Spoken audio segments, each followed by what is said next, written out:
Vamos a empezar con el capítulo 10 que se refiere a test de hipótesis. Una hipótesis es una suposición o conjetura sobre la naturaleza cuyo valor de verdad o falsedad no se conoce. Una hipótesis estadística es una hipótesis sobre una o más poblaciones estadísticas o sobre un fenómeno aleatorio. Entonces se llama hipótesis estadística a cualquier suposición o enunciado provisorio que se realiza sobre una población o fenómeno aleatorio cuyo valor de verdad o falsedad no se conoce. La hipótesis estadística se refiere a la población. Sin embargo, el análisis para tratar de comprobar la verdad o falsedad de la hipótesis se realizará sobre una muestra. Además, vamos a llamar ensayo de hipótesis al procedimiento que se sigue para tratar de averiguar si una hipótesis es verdadera o falsa. Veamos un ejemplo para entender qué significa. Nos vamos a centrar en el ejercicio 1.17. En ese ejercicio teníamos que una planta de ensamblaje recibe una partida de 25 piezas de precisión que incluía exactamente K defectuosas. Al parecer realizar todas esas piezas era muy difícil, por lo que la división de control de calidad elegía 5 piezas al azar para controlarlas. Vamos a definir a X como la cantidad de piezas defectuosas en la muestra. Entonces K es la cantidad de defectuosas en la partida. Tenemos que la distribución de X es hipergeométrica y su función de probabilidad, que ya la habías encontrado en la guía, que va a ser función de K porque la cantidad de defectuosas en la partida entera no las voy a conocer, a menos que pruebe todas. Mi función P sub K de X es la que ya conocemos, el número combinatorio Kx por el número combinatorio 25 menos K 5 menos X dividido el número combinatorio 25, 5, siempre y cuando X chiquita esté entre el máximo entre 0 y K menos 20 y el mínimo entre 5 y K. Esta es la función de probabilidad de una hipergeométrica. Ahora K puede tomar cualquier valor en el conjunto titón que está compuesto con los números desde el 0 hasta el 25. Esta es la idea de la estadística. Voy a tomar una muestra, voy a ver qué pasa en la muestra y a partir de ello quiero inferir acerca de qué puede pasar en la población. En este caso la población sería la partida completa de las 25 piezas que no puedo revisar a todas. Por eso K va a ser un valor desconocido para mí. Supongamos que si hubiese convenido con el vendedor que la partida debía tener no más de K sub 0 piezas defectuosas. Entonces, en base a la variable X, que es la que se observa, la observada por el control de calidad, lo que tengo que decir es si la partida cumple con los requisitos convenidos. Entonces, lo que van a tener que hacer es decidir entre dos alternativas. O K pertenece a titón 1, que serían todos los posibles valores de K entre 0 y K sub 0, referido a que la partida cumple, o que K pertenece a otro subconjunto titón 2, que serían todos los valores de K0 más 1 hasta 25. Sería el caso en el que la partida no cumple. Esto también lo podemos expresar como que el área de control de calidad tiene que decidir entre dos hipótesis.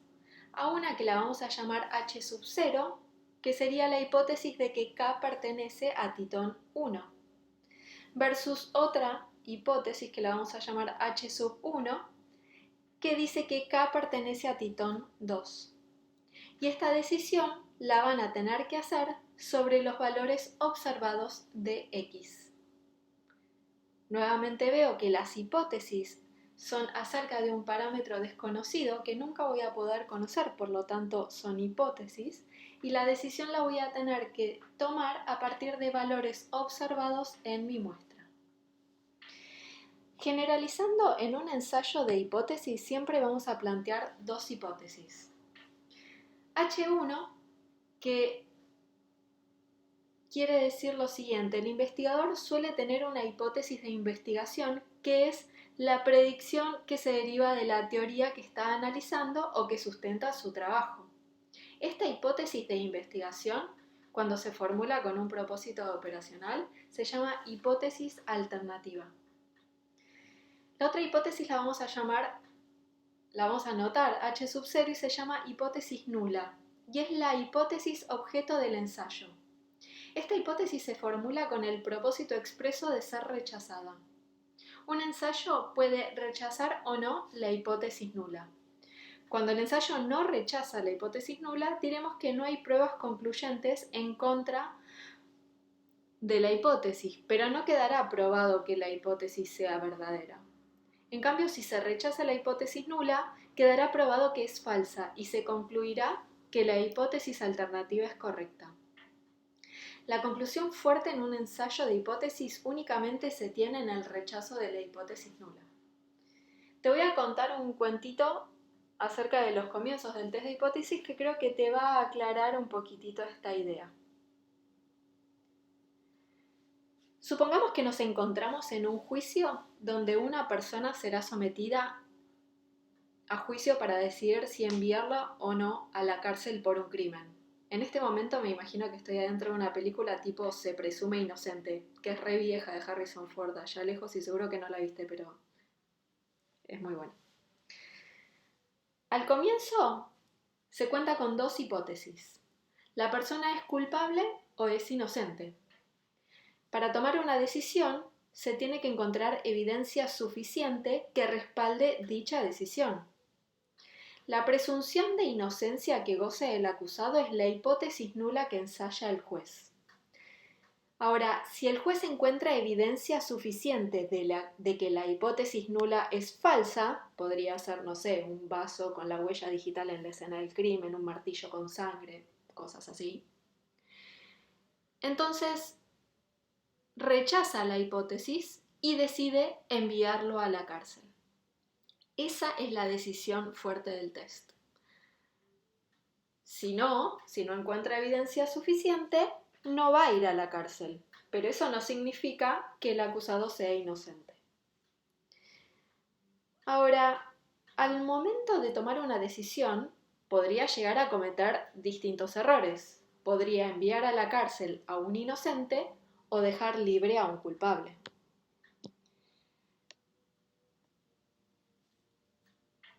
Existen dos tipos de errores que pueden cometerse al tomar una decisión. Vamos a llamar error de tipo 1 al error que se comete cuando se rechaza una hipótesis nula que en realidad era verdadera. Se trata de que este suceso tenga muy baja probabilidad. Y definimos error de tipo 2 como el error que se comete cuando no se rechaza una hipótesis nula que en realidad era falsa. La teoría clásica de test de hipótesis considera que el error de tipo 1 es mucho más grave que el error de tipo 2. Es decir, que la situación de las hipótesis H0 y H1 no es simétrica. Es mucho más grave rechazar una hipótesis nula cuando es cierta que aceptarla cuando es falsa. Esto significa que se debe tener mucha evidencia sobre que H0 es falsa antes de rechazarla. Se observa en el ejemplo donde es más grave enviar a la cárcel a un inocente que dejar libre a un culpable. Otra forma de pensar todo este tema para entender quiénes van a ser mis hipótesis es pensar para qué hice el test de hipótesis. Lo hice para tomar una decisión, para tomar una acción. Si pretendo dejar todo como está, no hago ningún test, no hago nada.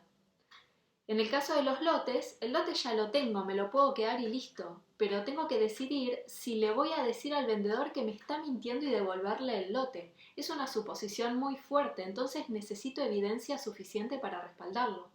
En el caso del juicio ocurre lo mismo. Necesito evidencia fuerte para meter a alguien en la cárcel, por lo que no hay duda de cómo deben ser planteadas las hipótesis. Ahora bien, el juez también podría tomar una decisión correcta, no hablemos solo de los errores. Vamos a definir a la potencia de un test como la probabilidad de rechazar una hipótesis nula en función del parámetro desconocido sobre el cual se plantea la hipótesis.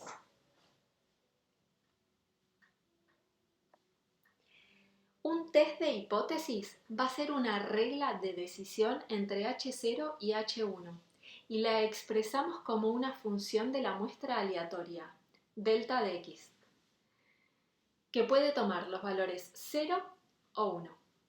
Si delta de x es 1, se rechaza H0 y en caso contrario no se rechaza. Volvamos a nuestro ejemplo de las piezas y el lote. El enunciado del ejercicio 1.17 decía que se rechazaba el lote si se encontraban una o más piezas defectuosas en las 5 revisadas. El test de hipótesis es la regla de decisión basada en X. Entonces, en este ejercicio, un posible test está dado por mi función delta de X, que va a valer 1 si X, acordate que X era la cantidad de piezas defectuosas en la muestra, es mayor a 0 y 0 si no. Cuando delta de X vale 1, voy a rechazar el lote. Cuando delta de X vale 0, no. Ahora, este test no es único. ¿Será óptimo?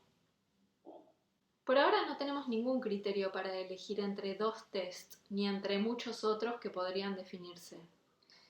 A lo largo de este capítulo vamos a tratar de definir criterios para encontrar test óptimos.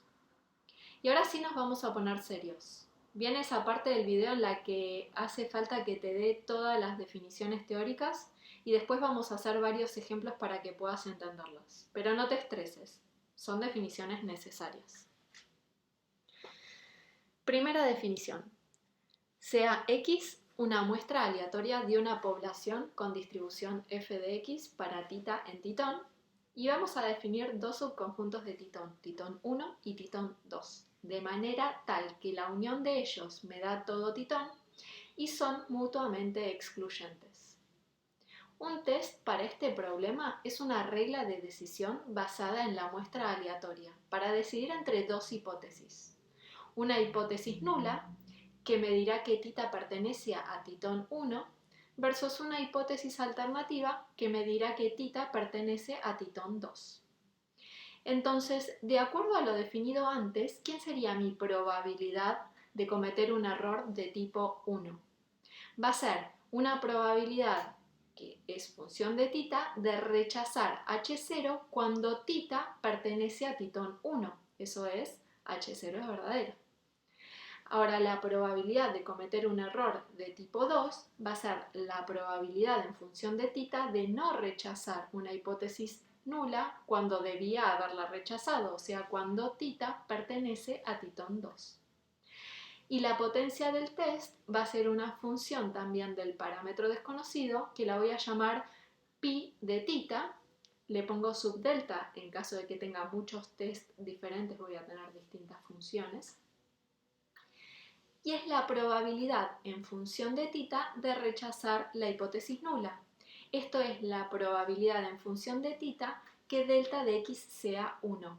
Ahora, como delta de x es una variable de Bernoulli, porque vale 1 o 0, esta probabilidad coincide con la esperanza de mi test, que es una variable aleatoria.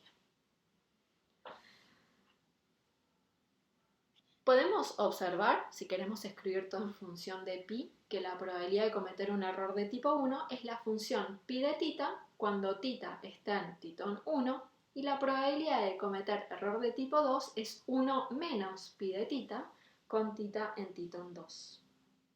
Un buen test tiene que tener errores de tipo 1 y 2 pequeños y por lo tanto debe tener una función de potencia que tome valores cercanos a 0 cuando tita pertenece a titón 1 y valores cercanos a 1 cuando tita pertenece a titón 2. Miremos el gráfico. Si H0 es verdadera, la probabilidad de rechazarla debería ser 0.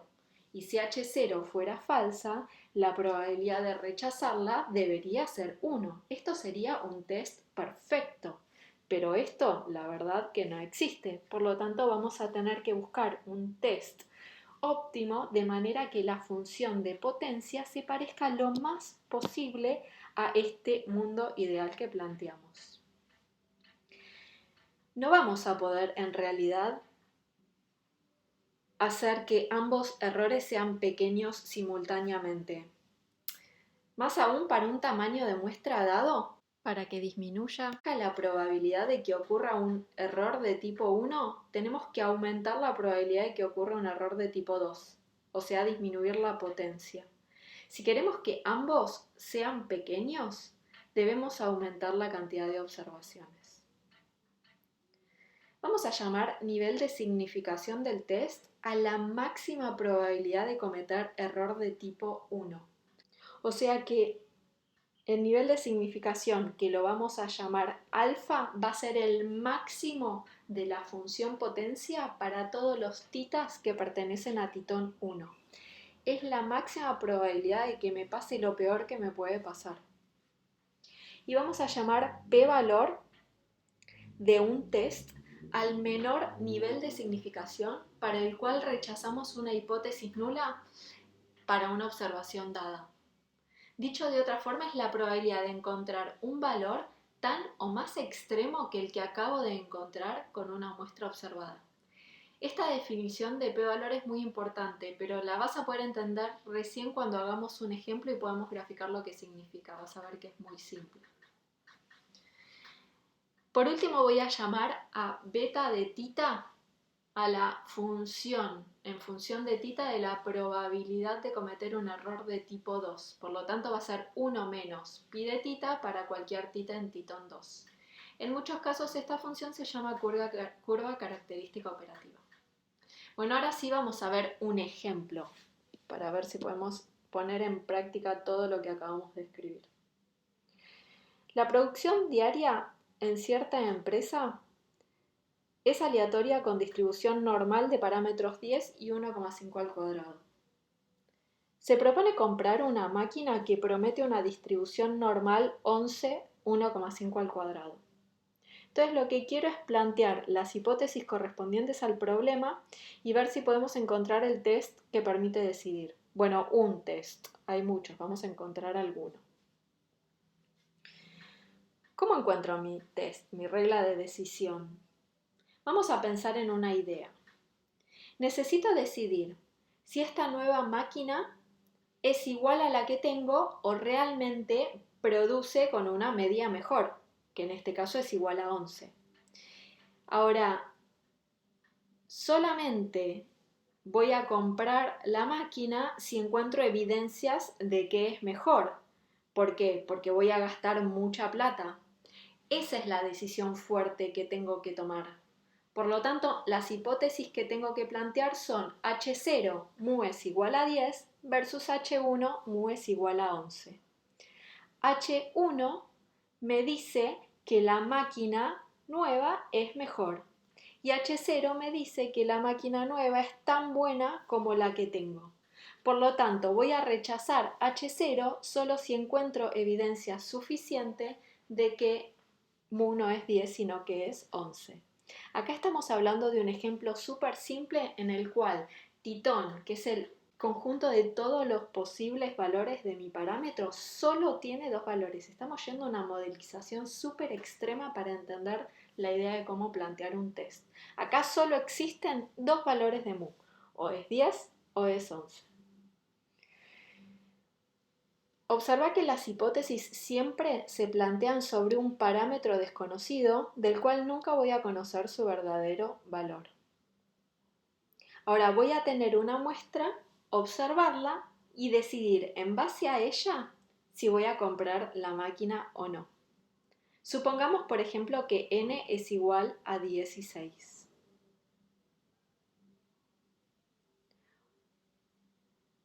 Un criterio de decisión podría ser este. Voy a tomar la muestra de 16 elementos con la nueva máquina. Si lo que observo tiene mayor probabilidad de ocurrir cuando la media es 10, entonces no compraría la máquina. O sea, no rechazaría esta hipótesis nula que estoy escribiendo. Pero si tiene mayor probabilidad de ocurrir cuando la media es 11, entonces debe ser que la máquina nueva es mejor. Y eso debería llevarme a decidir comprarla, es decir, rechazar H0. Por lo tanto, voy a rechazar H0 Si la verosimilitud para cuando mu es 11 evaluado en la muestra aleatoria, dividido la verosimilitud en mu igual a 10 de mi muestra aleatoria, es mayor a cierta constante que va a depender de la máxima probabilidad que soporto de cometer un error de tipo 1. Fíjate que el error de tipo 1 en este caso sería gastar mucha plata y comprar la máquina nueva cuando en realidad esa máquina nueva es tan buena como la que ya tengo. Esta sería la regla que plantearía para decidir. Una regla bastante similar a la idea que planteamos con el método de máxima verosimilitud. Voy a quedarme con lo que ocurre con mayor probabilidad. Entonces, fijado un alfa, si llamamos t a este cociente, mi regla de decisión, delta de x va a valer 1 si t es mayor a k de alfa o 0 si t es menor o igual a k de alfa. Y este k de alfa lo voy a encontrar de manera que cumpla que alfa va a ser la probabilidad cuando mu vale 10 de que delta de x es igual a 1. Fíjate que cumple con la definición de alfa. ¿Quién era? Era la probabilidad de rechazar h0 cuando estábamos en la hipótesis nula. La hipótesis nula tiene un solo valor, así que el máximo o poner que es cuando mu es igual a 10 es lo mismo. Ahora, necesito que me digan quién es f sub tita de x y ya puedo resolver el ejercicio. Hago el cociente, trabajo un poquito con todo lo que sé de cálculo de probabilidades y voy a encontrar mi test. A un test de esta forma se llama test del cociente de verosimilitud. Esta idea vamos a generalizarla. Vamos a ver el caso más simple de todos, que es el que te acabo de plantear, que es cuando tenemos un test para una hipótesis simple versus una hipótesis simple. ¿Qué significa esto? Es el test de hipótesis en la situación donde titón 1 y titón 2 contienen cada uno un solo elemento. Entonces, en este caso, vamos a decir que las hipótesis son simples y me va a quedar H0 tita es igual a tita 1 versus H1 tita es igual a tita 2. Tengo solo dos elementos. Entonces, en base a lo que hablamos recién, parece razonable plantear la regla de decisión que diga que voy a rechazar H0 si la verosimilitud en H1 es más grande que la verosimilitud en H0. O sea, si la f en tita 2 de x dividido la f en tita 1 de x es mayor que k de alfa. Y 0 si no. Ahora, dado un alfa fijo, necesitamos hallar el valor k de alfa que cumpla alfa igual a la probabilidad en tita 1 de que delta de x sea 1. ¿Por qué no estoy pidiendo simplemente que sea mayor? Vas a ver en los ejercicios de la guía que si pedís simplemente que sea una más grande que la otra, la probabilidad de equivocarte en esos casos va a ser muy muy alta. Yo no quiero solo que sea mayor, quiero que sea mucho mayor una que la otra para poder tomar una decisión. Y cuánto mayor me lo va a dar el valor de alfa. Ya lo vas a ver perfectamente en un ejercicio. El teorema de Newman-Pearson dice que este test de arriba es el más potente para hipótesis simples, pero me parece que desarrollar este teorema ya excede un poco lo que buscamos en la materia. Igual me parece importante que sepas que existe y tenés un montón de bibliografía para estudiarlo si es que te interesa. Volvamos al ejemplo. Si las poblaciones son normales, o sea, si tenemos que x1, xn son variables aleatorias independientes e idénticamente distribuidas, normales mu sigma cuadrado, esta es nuestra muestra aleatoria, y supongamos que por alguna razón extraña conocemos el valor de sigma cuadrado, o sea que es un número. Lo único que desconocemos en este caso es el valor de mu. Mis hipótesis recién planteadas serán h0, mu es igual a mu sub 1, versus h1, mu es igual a mu sub 2. Entonces, ¿qué tenemos que hacer? Tenemos que desarrollar para el caso de una población normal el cociente de verosimilitud. Y sí, es una cuenta larga. ¿Quién es f sub mu del vector x? O sea, mi verosimilitud en mu. Es la productoria de la función de densidad de cada una de las variables. Como son normales, reemplazo por la densidad de la normal de parámetros mu y sigma cuadrado, y esto queda 2pi sigma cuadrado a la menos n sobre 2 por e a la menos 1 medio sigma cuadrado por la suma de las xy menos mu al cuadrado. Esta función va a valer una cosa si mu vale mu sub 1 y otra cosa si mu vale mu sub 2, como toda familia paramétrica. Yo quiero que el cociente entre ellas dos sea mayor que un cierto valor k de alfa. Entonces reemplazamos mu por el valor de mu sub 1 y mu sub 2. Fíjate que la primera parte de la función se simplifica. Me queda el cociente solamente de las exponenciales, donde en el numerador mu lo reemplazo por mu sub 2 y en el denominador mu lo reemplazo por mu sub 1. Y yo quiero que todo esto sea mayor que k de alfa. Sigamos. Voy a aplicar logaritmo, ya que están las exponenciales para que me quede más bonito. Al aplicar logaritmo, que es una función creciente, la desigualdad se mantiene. Y luego voy a pasar multiplicando menos 2 sigma cuadrado. Ahí sí la desigualdad se invierte. Y voy a desarrollar los dos cuadrados para ver que las xy al cuadrado se me simplifican y puedo sacar algunos factores comunes luego de desarrollar la sumatoria para que la cuenta me quede relativamente más bonita. Acordate que lo que estoy buscando siempre es una función de x. Mi regla de decisión va a ser una función de x. Entonces todo lo que no tenga a las x lo voy a pasar para el otro lado de la desigualdad. Supongamos en este caso que mu sub 1 es mayor a mu sub 2. Necesito suponerlo porque como me apareció mu sub 1 menos mu sub 2 y lo voy a tener que pasar dividiendo, eso va a determinar cómo me quede la desigualdad.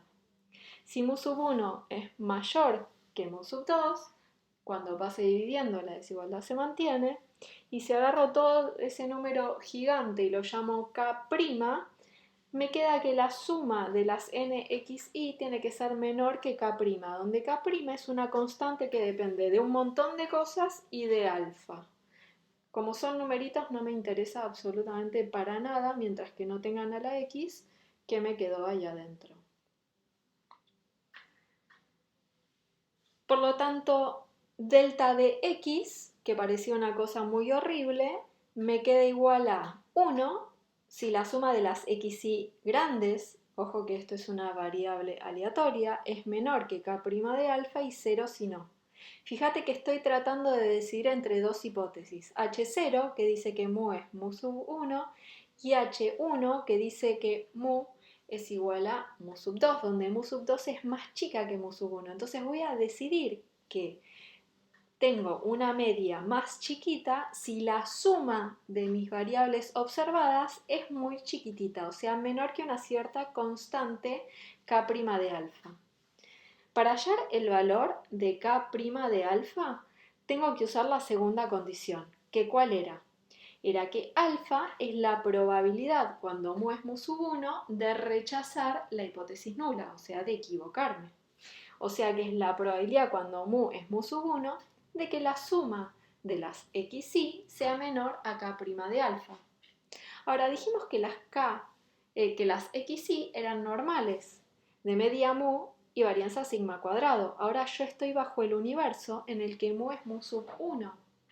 Por lo tanto, si mu es mu sub 1, puedo estandarizar, resultando en que la probabilidad bajo mu sub 1 de que la suma de las nxy menos n por mu sub 1 dividido la raíz cuadrada de n sigma cuadrado tiene que ser menor a z alfa.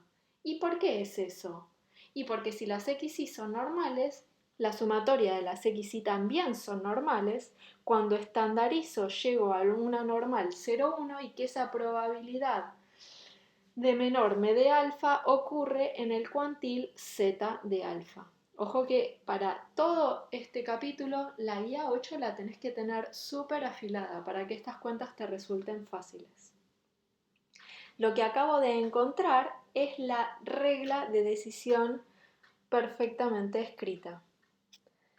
Entonces, si reescribimos nuestra regla de decisión en función de lo que me quedó acá en la probabilidad, podemos observar que depende de alfa n, la muestra aleatoria, y el valor que toma el parámetro bajo h0, es decir, cuando h0 es verdadera. La regla de decisión no depende de lo que puse en mu sub 1. Lo único que le importa es que el valor que elegimos en h1 era más chico que el valor que pusimos en h0. Si hubiese sido al revés, cuando despejábamos la desigualdad se hubiese invertido. Por lo tanto, la regla de decisión hubiese sido la misma para cualquier alternativa en el que mi parámetro que hubiese puesto sea menor a mu sub 1. Lo que puedo observar también es que la variable aleatoria de la cual depende el test es el estadístico suficiente para mu. O sea, mi test de hipótesis es función del estadístico suficiente.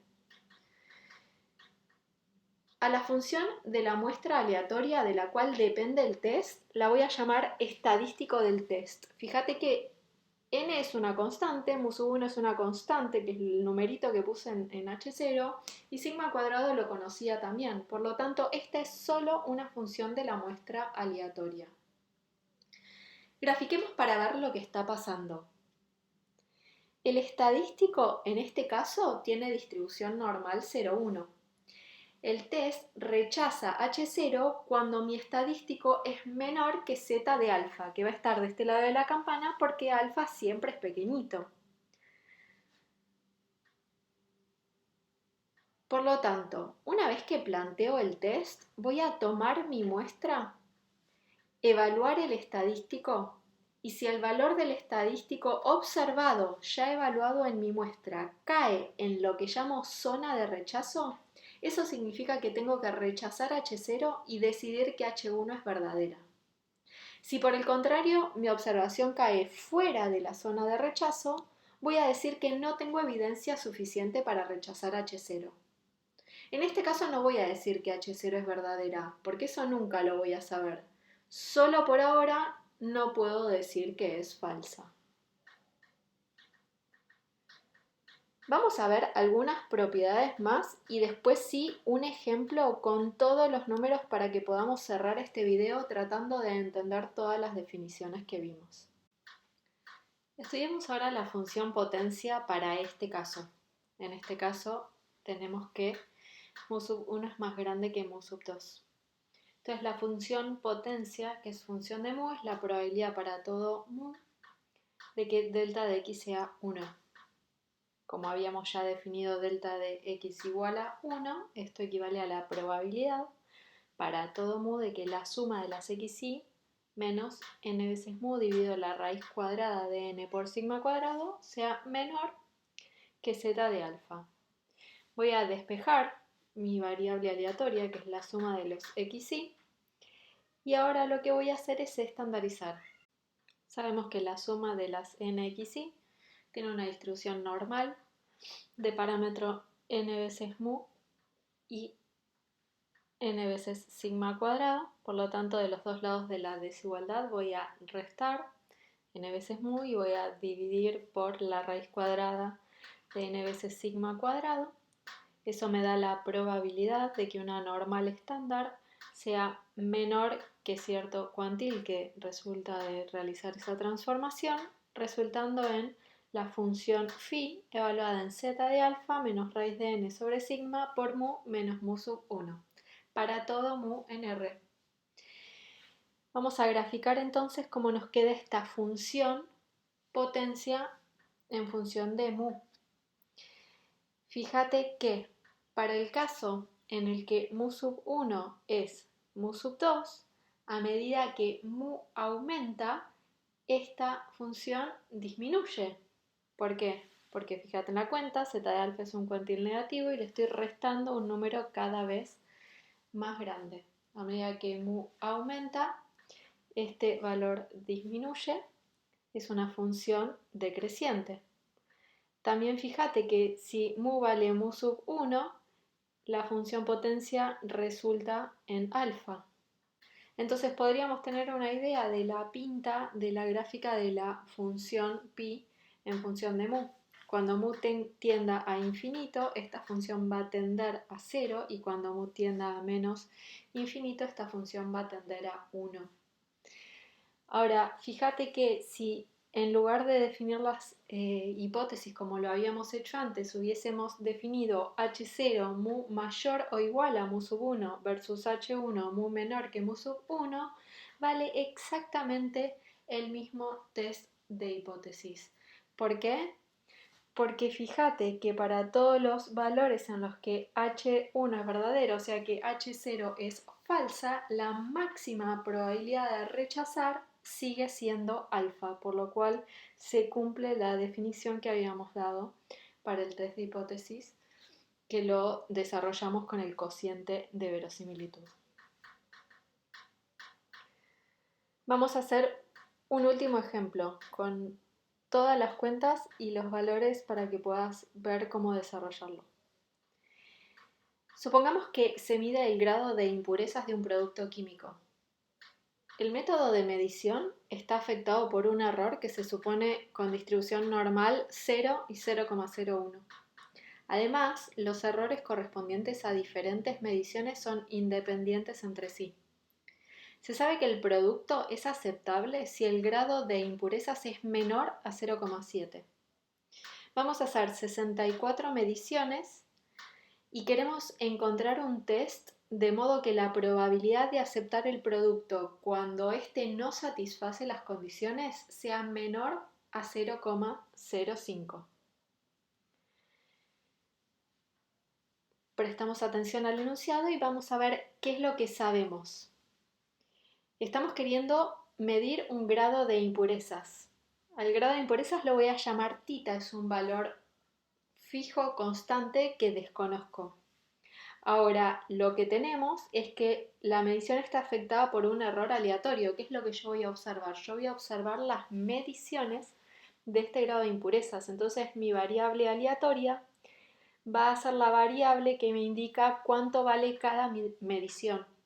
Voy a definir a xy como la iésima medición del grado de impurezas. Y de estas variables vamos a tener 64 que son independientes. ¿Qué sabemos de x?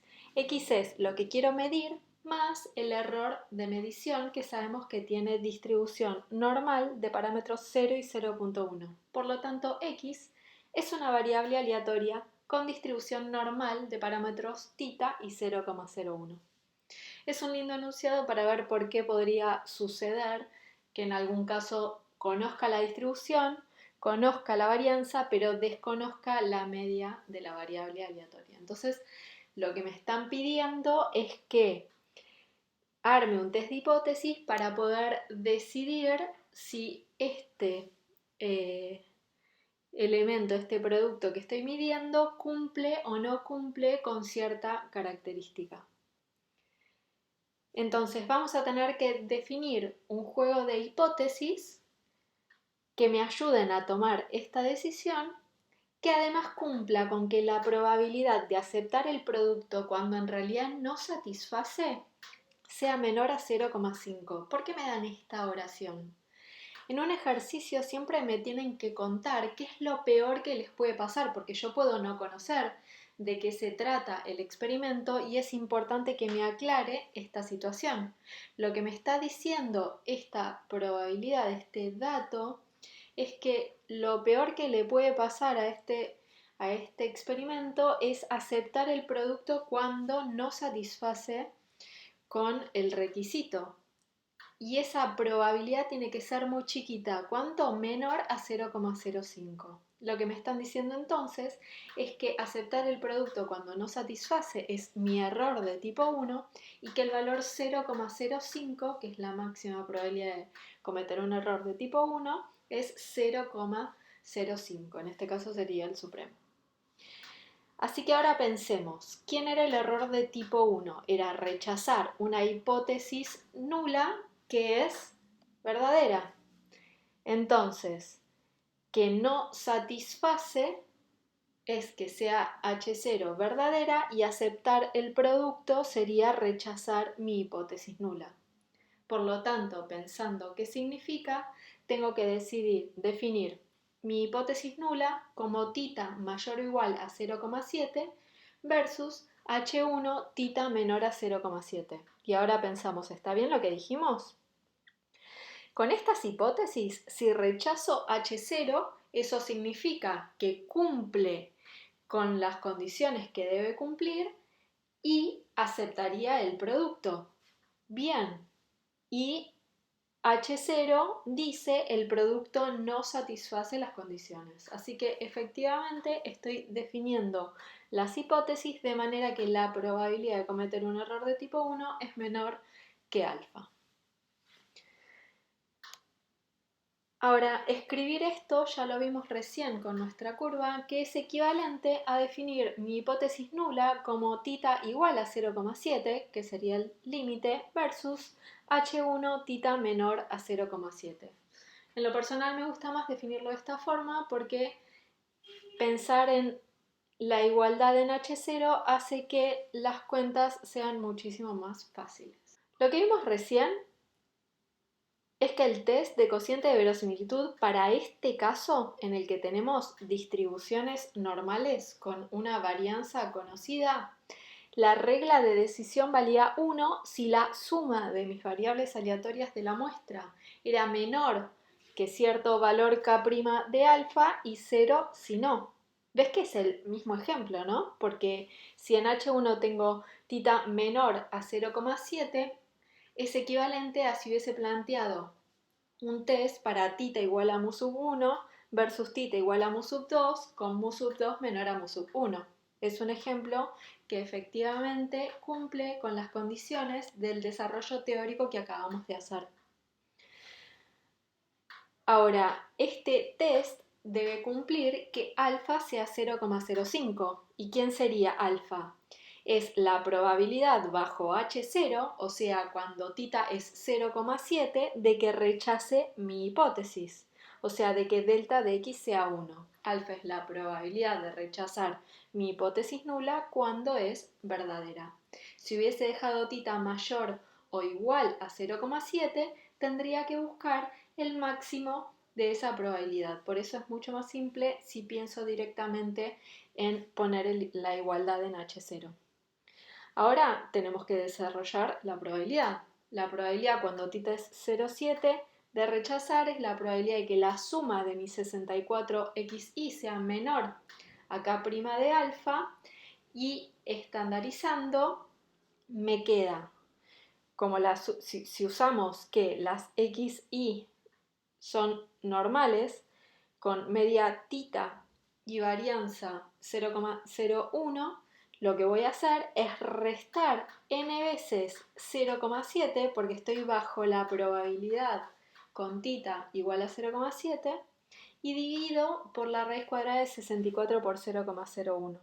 Para que la probabilidad de que esta variable sea menor a un valor nos dé alfa, ese valor debe ser el cuantil 0,05. ¿Y por qué es esto?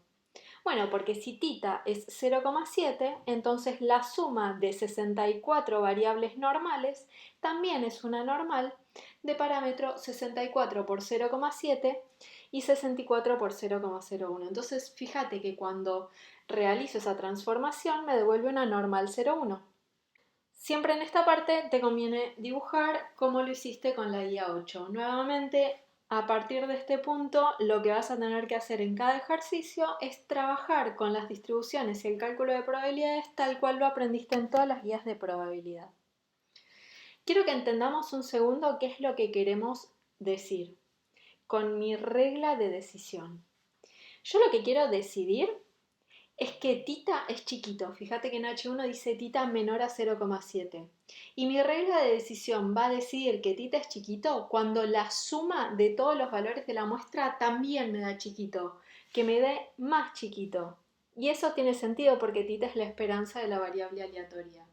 El tema es cuán chiquito querés que sea. Y ese valor K de alfa te lo va a dar dos cosas: la distribución de la muestra aleatoria y el valor de alfa que te hayan dado como dato en el enunciado.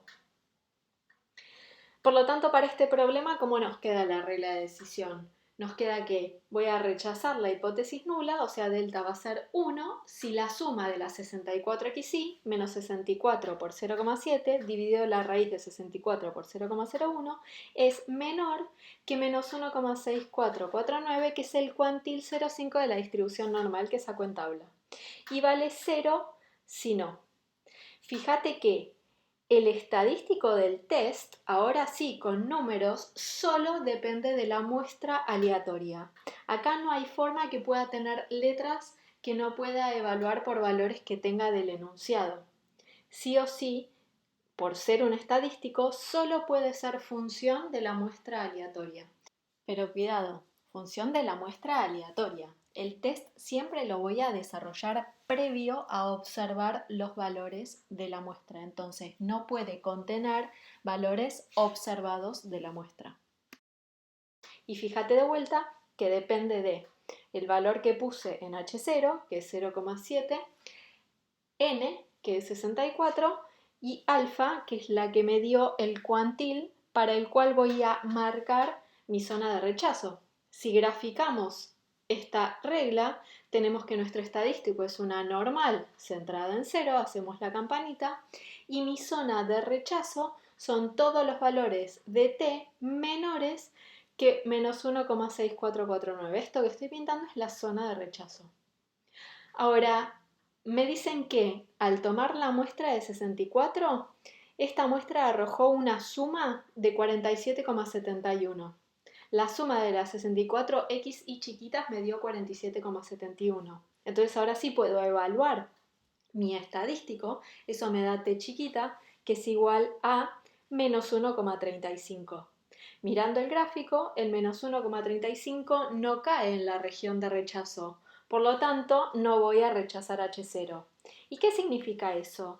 Significa que no tengo evidencia suficiente para aceptar el producto. No sé si es malo, no sé si cumple o no cumple, pero la evidencia que me dieron no alcanza como para poder aceptarlo. Ahora sí, en base a este problema, quiero que entendamos quién es el p-valor. Yo en este caso no rechacé la hipótesis.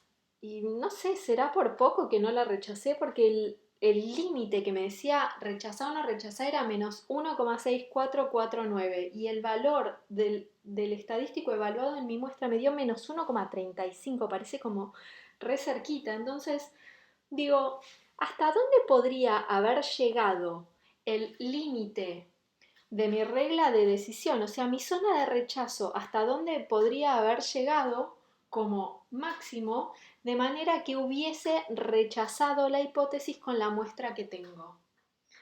¿Quién es el p-valor por definición? Sería exactamente eso. Si yo llevara este límite hasta el valor observado y mido el área, lo que me está dando es el menor nivel de significación para el cual podría rechazar H0 para una observación dada.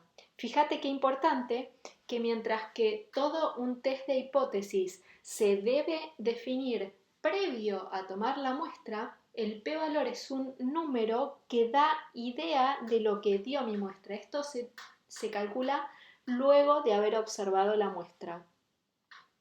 En otras palabras, el p-valor, ¿cuánto nos daría en este caso? Sería el área a izquierda del valor observado. ¿Por qué? Porque mi test de hipótesis era de esa forma. En este caso, como mi estadístico es normal, va a ser phi evaluada en menos 1,358 y dio 0,08. El p-valor, en otras palabras, es la probabilidad de encontrar otra muestra tanto o más extrema si la hipótesis nula fuera verdadera. Entonces, si la hipótesis nula fuera verdadera, la probabilidad de encontrar algo tan extremo como lo que encontré ahora es 0,08. Es bastante chica. ¿Eso qué me puede estar dando idea? Me puede estar dando idea de que H0 debe ser falsa. Ahora, en la mayoría de los procesos, experimentos, ponemos como límite el valor de alfa 0,05. Entonces, si el p-valor da menor a 0,05, voy a rechazar la hipótesis nula siempre. Dependiendo del enunciado del experimento, podremos ser más o menos flexibles con respecto a cuál va a ser el límite que voy a aceptar para este p-valor. El desarrollo para cada caso te puede resultar un poco largo. Imagino que te asusté un poco con los ejercicios y viste que eran largos. Por lo tanto, van a existir métodos para encontrar el test, pero de una forma más práctica, dadas ciertas condiciones. Y esas condiciones van a coincidir con las que vimos en el capítulo 9. O sea, si tenemos familias exponenciales, va a ser mucho más fácil encontrar test de hipótesis. Vamos a verlos todos en el próximo video. De todas formas, lo que tiene todo esto, así como lo vimos en el capítulo 9, es que son muchas definiciones, pero es cuestión de practicar un par de veces y ya te van a salir. Y tenés todos los cursos y campus para preguntar todo lo que haga falta.